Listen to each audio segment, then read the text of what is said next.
Hi, I'm Billy Gwaltney, and this is the CYA Podcast. This show is for the physician who understands the importance of protecting everything you've worked so hard to achieve. Each week, I'll bring you tips and advice to help you cut through the clutter and misinformation and show you exactly what you need to preserve your income and way of life. If you're ready to achieve the peace of mind that only financial security can bring, let's get started. Welcome to today's episode of the Cover Your Assets podcast. This is your host, Billy Gwaltney. As always, I'm thrilled to be with you today. Today, I have with me Kyle Christensen, a financial advisor out of San Antonio. The topic is physicians, entrepreneurship as it relates to financial planning. So Kyle, welcome. Glad to have you with us, man. Thanks so much. Let's just get started. Tell a quick background of yourself and what you focus on, and let the folks get to know you a little bit. All right. Well, I am a financial planner. More importantly, though, I'm a father of 3 daughters and a husband of the most beautiful person in the world. Awesome. So, yeah. And I love fishing. So if we ever do a podcast on fishing, I'd love to do that. Okay.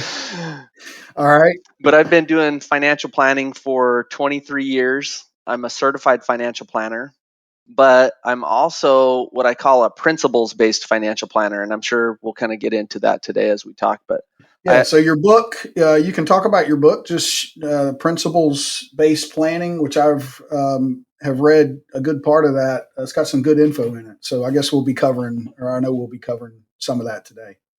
Yeah, great. Yeah, I love it. That was my first book, and I encourage everybody to write a book at some point in your life. It's awesome. Yeah, awesome. I'm coming out with one in the fall, the winter, January. It'll be disability insurance for physicians. So can't wait for that to hit. So you'll be reading. You'll get a copy. You'll get a signed copy. Oh man, that'll be very valuable. Yeah, absolutely. I hope so.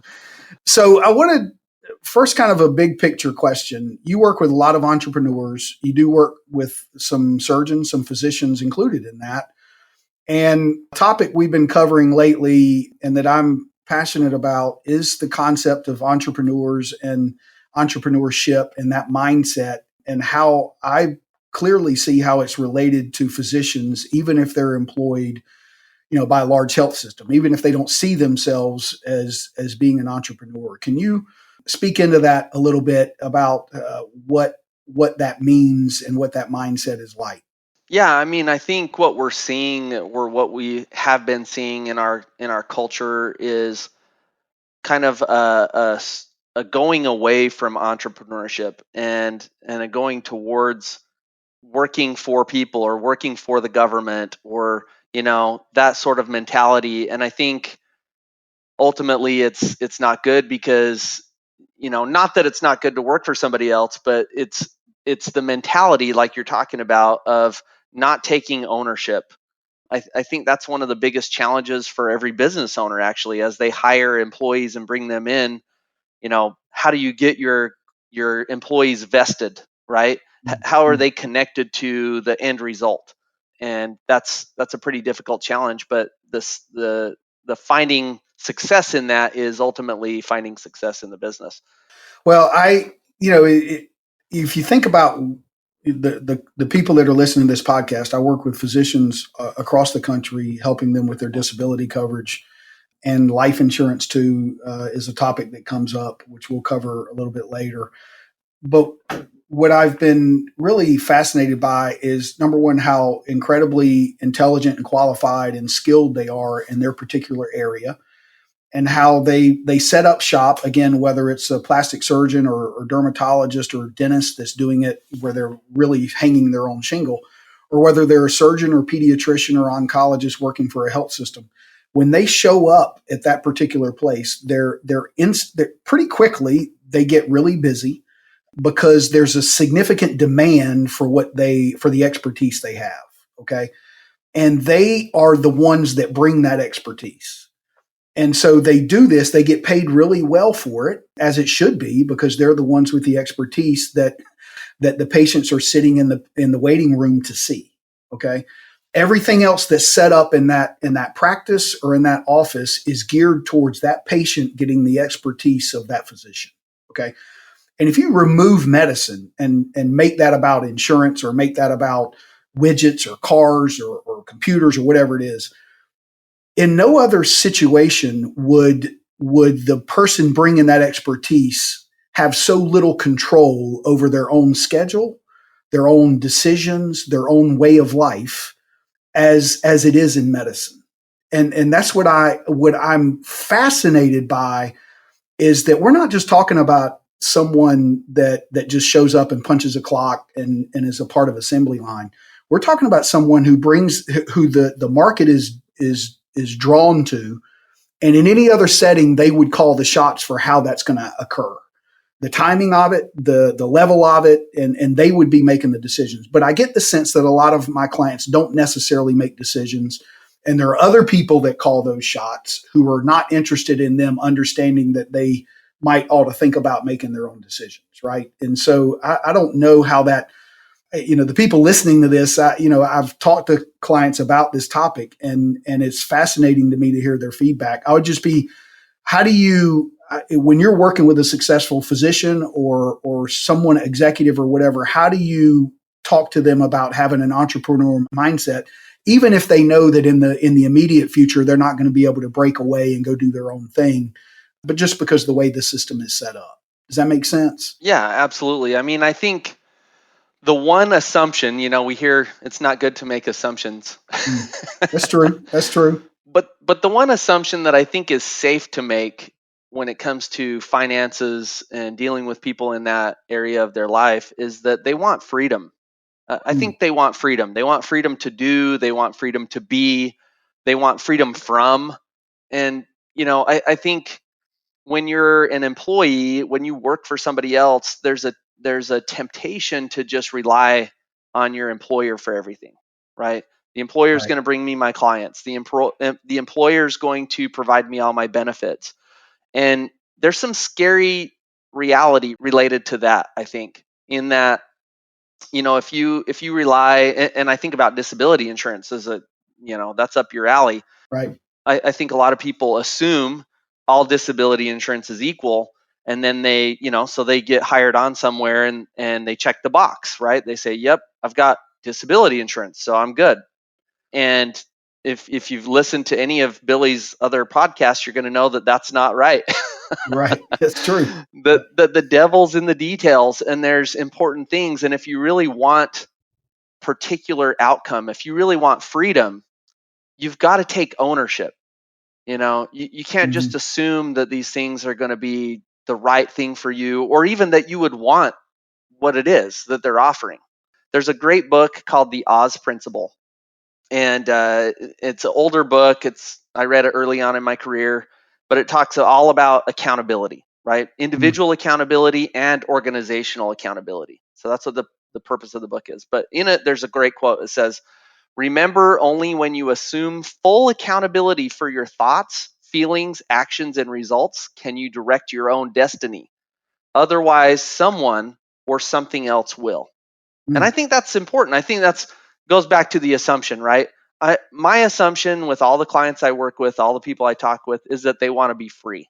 They don't want dependence, they want independence.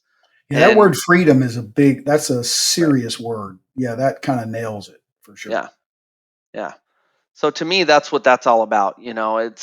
That's what that entrepreneurship mentality really points to is, hey, Right. I don't want to just rely on everybody else to take care of me. I'm going to take responsibility. I'm going to be proactive.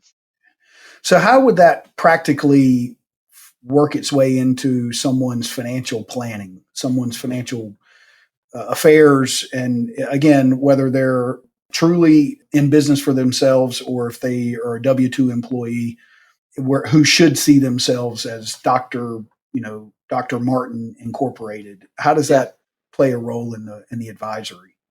Well, it makes me think of what Robert Kiyosaki says. So Robert Kiyosaki, for those of you who might not know, he wrote Rich Dad Poor Dad. He's written Mm. tons of other books. He says that everybody has two businesses that they're in. Okay. One is your career, your profession, right? The other one is your money. Hmm. Okay. So So that's a career or a separate business or a yeah, separate that area. your Right. your you have two businesses, whether you know it or not, right? It's kind Right. of like IRS rules. They apply whether you know them or not. Right. Yeah. You Okay. can't plead ignorance if they come and audit you. So yeah, so that's what I would say is, keep that in mind. Yes, you have your profession, right? And you work in that setting for money, you work to benefit society, whatever, right? The other business you're in is your money. And guess what? Who else is going to take care of that part of your business for you? I think we oftentimes assume that, especially if I don't own my own business, I go work for somebody else, I'm kind of taken care of. I've got my benefits, but here's the reality. Unfortunately, the statistics they don't prove that depending and relying on your employer and the government for your finances to run that part of your business turns out to be successful. I mean, we're Mm. seeing the highest rate of dependence on Social Security retirement income that we've ever seen before. 67% say it's a major source of income. We're seeing the highest percentage of people going into, quote, retirement owing money on a mortgage on their house. 40%. This is the first time ever in history of this country that that's happened. Mm. So we're not seeing record levels of independence. We're seeing record levels of dependence, that's kind of scary. But that's why I think what you're talking about is so important. Right. So walk us through kind of a high level conversation you would have about what makes the principled approach, your approach to that, how that kind of bleeds, comes into play when you're thinking about talking to somebody who's just hasn't thought of anything outside of their 401k or whatever they can do. Yeah. Well, I think, you know, I realized early on in my career that there was a conflict in what I really believed about money and what was being taught, you Mm. know. And what I've since discovered is that it's all about principles. It's about making financial decisions in principle instead of making financial decisions based in math and calculations and projections and that sort of stuff. So I think about, for all of these medical professionals, right? Do they believe in principles? Do principles direct their lives? Do they believe in the principle of education? Mm. Do they believe in the principle of specialization? Do they believe in the principle of accountability and, you know, hard work?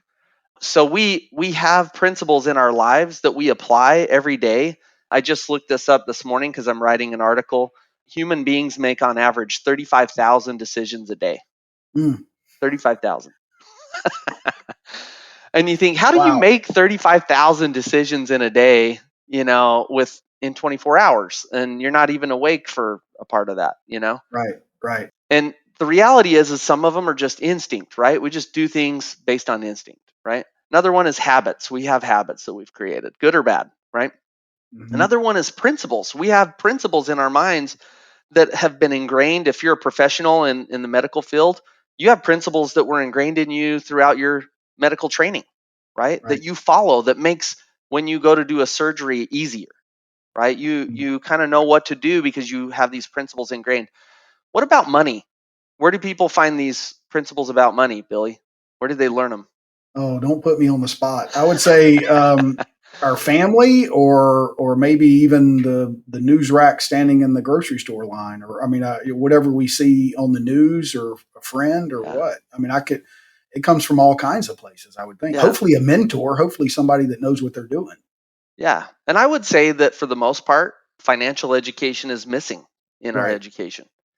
And even though 100% of us have to deal with money, right? Make insurance decisions, money decisions, very little of our formal education has anything to do with money, right? Right. And so is it really any wonder why people struggle and aren't successful financially? Well, what's interesting is that when I don't, and maybe this is human nature. When I don't know what to do, when I have a lack of experience or understanding, I tend to look around some peers and try to do what they do, at least to quote fit in or make sure that I'm not doing something crazy, right? The issue becomes is that if they don't know what they're doing either, and they're just kind of learning from the other guy that told them, who maybe professed to know more, maybe they knew more, maybe they didn't. it can go sideways pretty quick. I mean, you can find yourself down the river a long ways and realize you missed some stuff. Is Right. that, do you And find that? yeah, I mean, I would ask, what percentage of the population becomes financially free? What And is that percentage? Do you know? yeah, no, it's very low though. It's very low. I mean, we know that 67% of the retired R- population says that Social Security is a major source of income, right? Right. And Right. it's something like 4% that says that Social Security is not a source, Like they could care or that they less don't one way or care. the other. Yeah. Right. Right. And I would basically define that being financially free means you don't care whether Social Security is there or not. Mm, And I think that's a rare situation. So yeah, like when people look around and that's how they're getting their financial education, and they look at the people around them, chances are they're going to make a lot of mistakes, because most of the people around them are never going to be very successful financially. right. So that's where these principles come in, right? And that's what my book's all about. That's what I teach, is that I help people get that financial education that they never got before, right? Well, And can you hit the high level, the tell us the principles. Can you go over yeah, those? so there's 5 foundational principles that we teach. The first principle is that people should be saving money, right? And we tell people 15% or more of their income. And when we talk Okay. about saving, we're talking really saving. We're not talking systematically investing or automatically investing. We're saying saving. Because And we you can, distinguish between saving and investing. Can you share the difference there?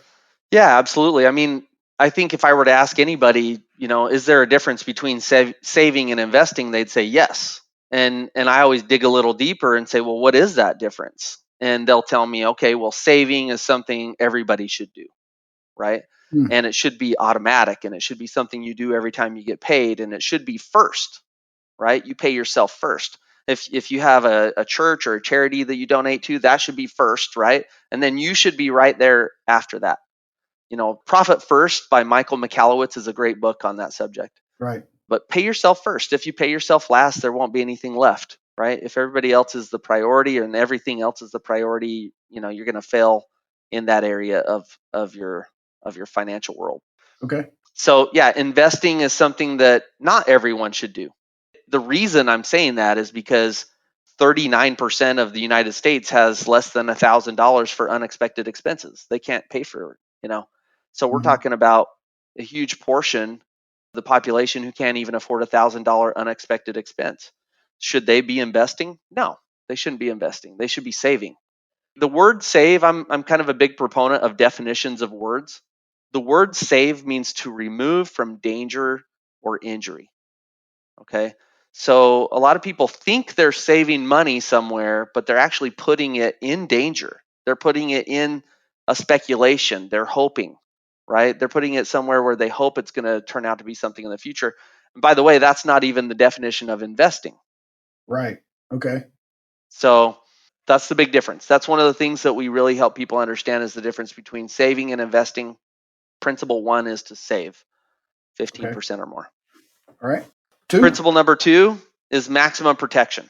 So there's a lot of things you can do in your financial world to protect yourself. And I think most people have what I call pretend protection. Hmm. Okay. And the reason I call it pretend protection is because they really just hope things never happen to them. I mean, Billy, Okay. have you ever worked with people who knew for sure they were going to become disabled? No, they all say I don't plan on. Yeah, the ones that talk about that, they'll say I don't expect to become disabled, and I have. There are times when I stop them and say, hey, we have clients on claim, and none of them expected it to happen. They were Yeah. healthy enough to get their own insurance, so Yep. they felt pretty good at one time, and then Yeah. that changed. Yeah. Yeah.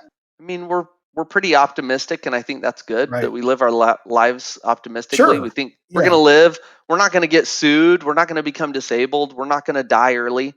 Right. But do those things happen? Certainly. Yeah. And to everybody that it happens to, it wasn't expected. The other thing is that most people are not in the position they would like to be in from a protection standpoint if they knew it was going to happen. If you knew you were going to get sued, what kind of liability protection would you have? If you knew you were going to become disabled, what kind of disability protection would you have?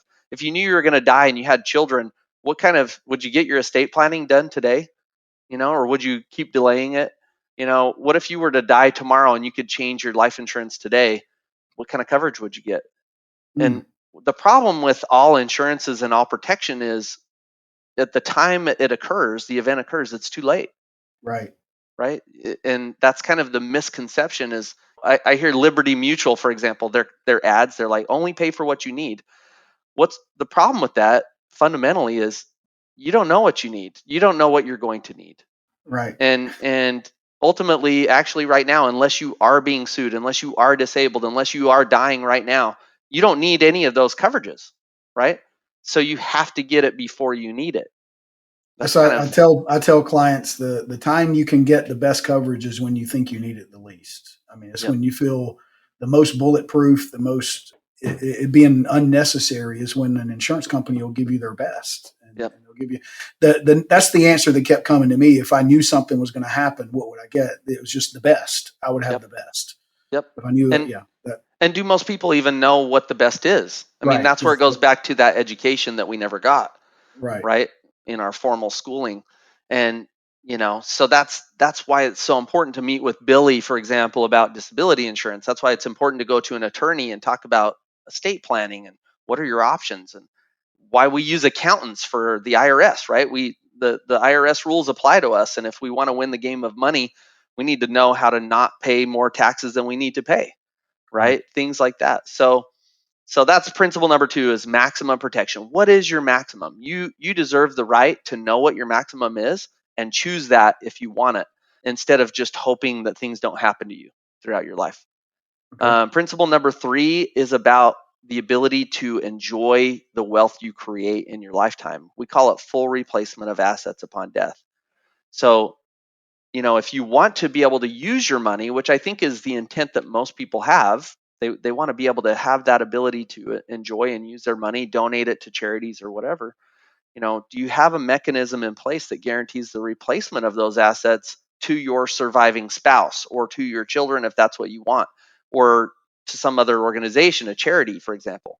Most people don't have that in place, and there's a reason for that. Financial institutions really never want you to use your money. That's the truth.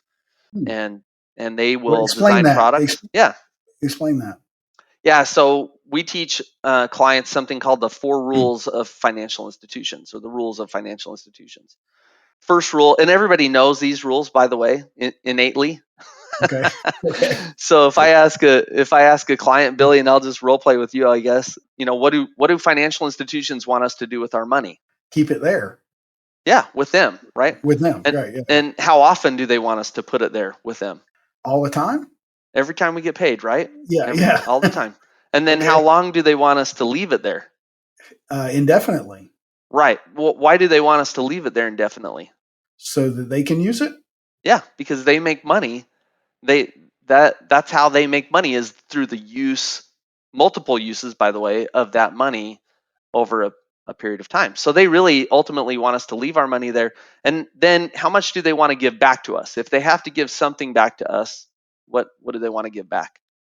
I guess is whatever it is to make me happy. So as little as possible to make me think I got an Yep. okay deal. As little as possible. So those are the rules of financial institutions. They want our money.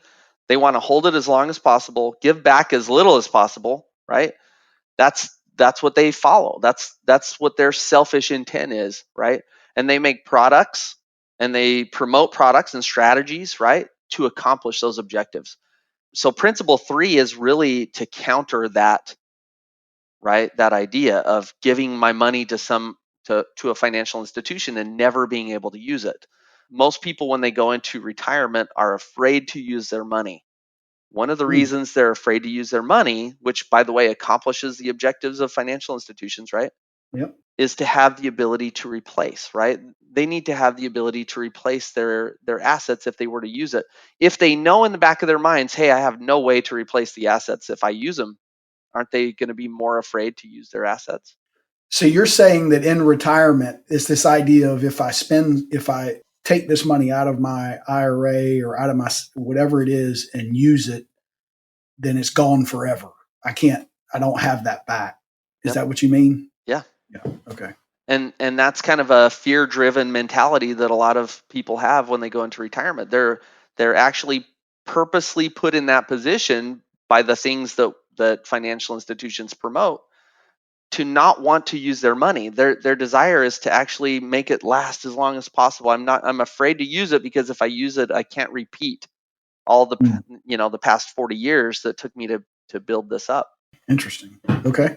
So, fourth principle, everybody's heard cash is king, that phrase, right? Mm-hmm. Why is cash king? What do you think? Because you never know when you're going to need it. Yeah, Yeah, it gets yeah, you out of any bind. yeah. Hopefully. If people don't have cash, then life still happens to them, and they end up. How do they pay for those unexpected life events if they don't have money? Mm. They That's borrow, what credit's right? for, right? Yeah, you Yeah, borrow it. they borrow. So they end up paying interest their whole lives instead of earning interest, right? Mm. The other benefit or the other reason cash is king is because cash gives you opportunity, right? So the very best investments that exist in the world require cash, usually a lot of it. And the people who don't have it just miss out. You're saying what are the best invest? When you say that, what is like? Is that a mutual fund? Is that the stock market or what? Well, so that's a great way to think about it, right? So if the best investments require a lot of money, does it require a lot of money to buy some stocks or to buy some mutual funds? No, that's what. No. So the government actually protects people, protects, I'm going to put that in quotes. Okay. They protect the public from the very best investments if they don't have enough cash. In order to invest in the very best investments, you have to be something called an accredited investor. Okay. Okay. So you have to have a certain income level. You have to have a certain net worth in order to be able to participate in these best investments. And the rest of the public isn't even allowed. They're blocked from being able to invest in those things. So the worst investments require the least amount of knowledge, they require the least amount of time and effort, they require the least amount of deferred gratification, and they require the least amount of money, right? Everybody can do it. That's Mm. part of what makes it the worst investment, right? If everybody's playing the game, how special can it be? Right. Good point. Okay. Right? So that's, so cash is king because it gives you opportunity, helps you prevent debt in your life, unnecessary debt, unproductive debt. It lets you be on the side of earning interest throughout your lifetime. So principle number 4 is to build and maintain 6 months to a year of income storage. Okay. And when we meet with clients, we tell them all the places you could possibly have that. And just like with disability insurance, not all places are equal, Right. right? There are things that are much more efficient than others, some that are Okay. much more efficient and effective. Fifth principle is velocity of money. So I'm sure most of your listeners would agree that financial institutions possibly or even probably teach one thing and practice another, Mm. right? They have a practice of do what we say, not what we do, Okay. Yep. right? And so financial institutions encourage us to put our money into things that we can't touch, right, for decades, that we get no cash flow, that we're probably not experts in. We give up control. We have no expertise.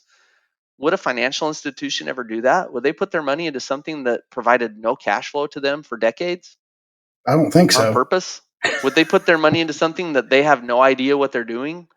Would they give up full control of wherever they put their money? In other words, they have no influence on the outcome? Mm. The answer is no. They would never do the things that they're promoting to us for the most part. Okay. So, and do financial institutions know how to create wealth? I would say yes. Yeah, I think so. Yeah. I mean, Goldman Sachs by itself has more wealth than most countries in the world. Mm. Okay. So they know how to create wealth.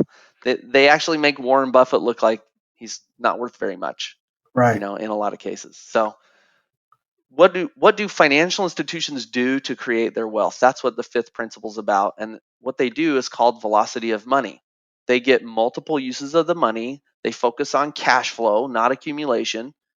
They focus on things that they can control, things that they can insure, right? That's where they Mm. invest.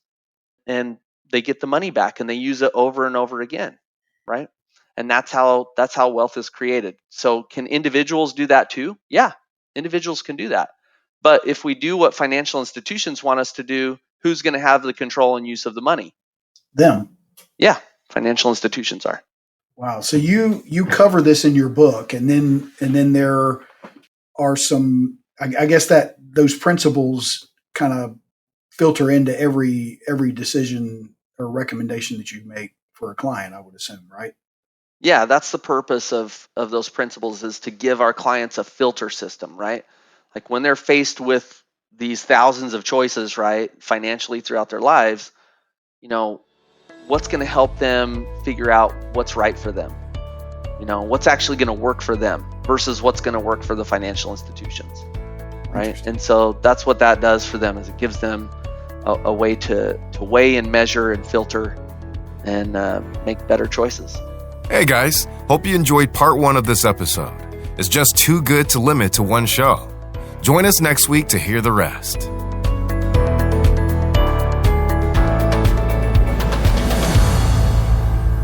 This is the podcastfactory.com.